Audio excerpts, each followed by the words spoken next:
Good day and welcome back to another DBZ Dokkan battle video. So in this video we're going to be taking a look at how the new LRZA Android 17 and 18 do in Extreme Super Battle Road stage. So I'm going to be using them in their correct role.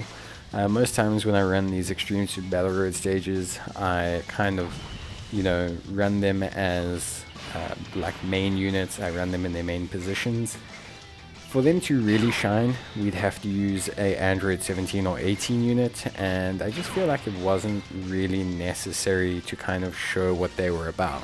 I think, we can get a good representation of them in their traditional role, in the floating role, and I think it's best to actually start showing you guys how I plan on utilizing units rather than showing you guys just them in the main slot position and explaining it. I think it can lead to a bit of confusion, and so I'd rather just start showing you guys exactly how I utilize units, or I will utilize units in these kind of events. So yeah,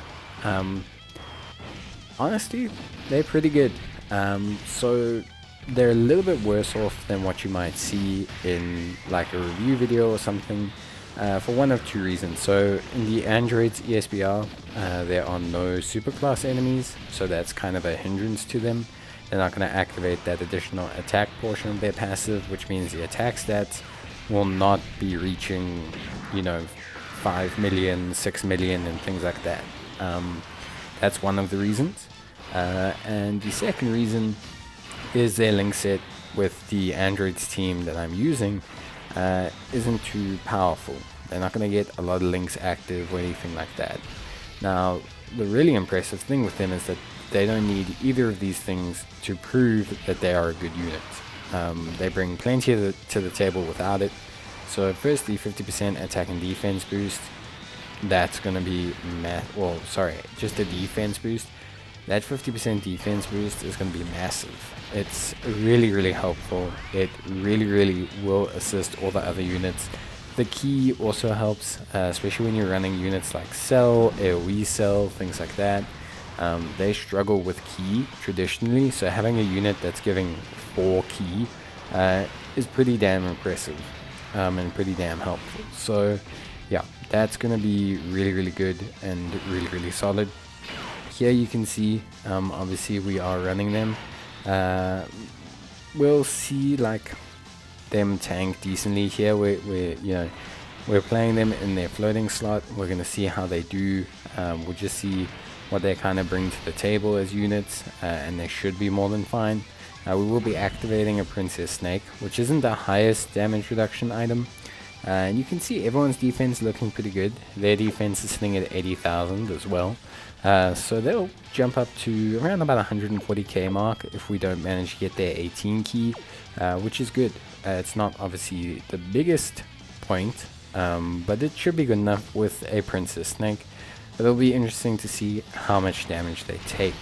As you can see, we managed to get the full attack with Cell, which is really good. That's that key coming in and really helping out as well. So overall, we'll get a good representation of what they can bring to the table here. Remember, they also lower attack and defense on their super attacks, their 12 and 18 key.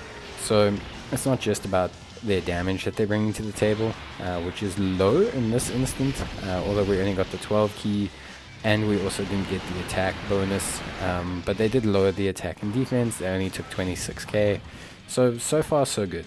If you got their 18 key, they would have taken close to double digits, which is good, considering we only had a Princess Snake active. They don't have a lot of links active, so for me that was a pretty good sign. It shows that they're definitely a viable support unit in this stage. It's important to note that the Androids category ESBR is pretty tough actually. It's quite a finely tuned ESBR. I mean, this is a very powerful team. We've got Rainbow Android 13, we've got Rainbow Android 21 after her EZA, we've got an EZA Android 16 with 2 dupes, we've got a LR Cell with 2 dupes, and we've got a LR Android 16, 17, and 18 with 2 dupes. and it's still a very tough event. It's not easy in any way, shape or form, so it's kind of important to show you guys just how tough these events can be, and just how much like work these events are. So when you see them taking 26k, that's very good. A free-to-play unit that can handle the heat from these kind of stages is always a good unit to have, because it really just gives players options.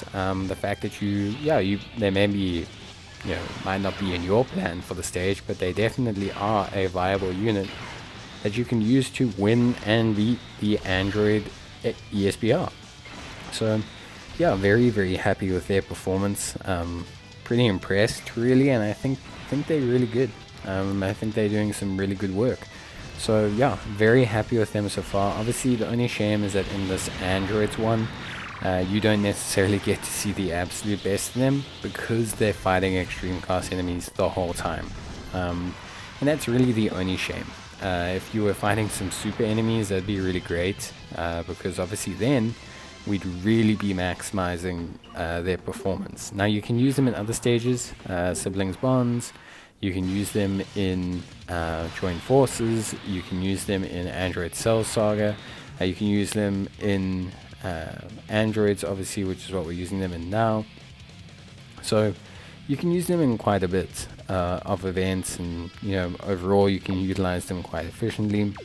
You can see how much defense they're giving to the rotation. I mean, both of our Android 21 and our Android 13 are sitting very, very high in terms of their defense, which is great. And just, yeah, they look like they're running quite well. Obviously, we're not going to break up the Android 13 and Android 21 combo, but I think these guys are great floaters. I just look at them now, I look at what they're bringing to the table here, and it's really helping out the team. So yeah, for me, really, really cool unit.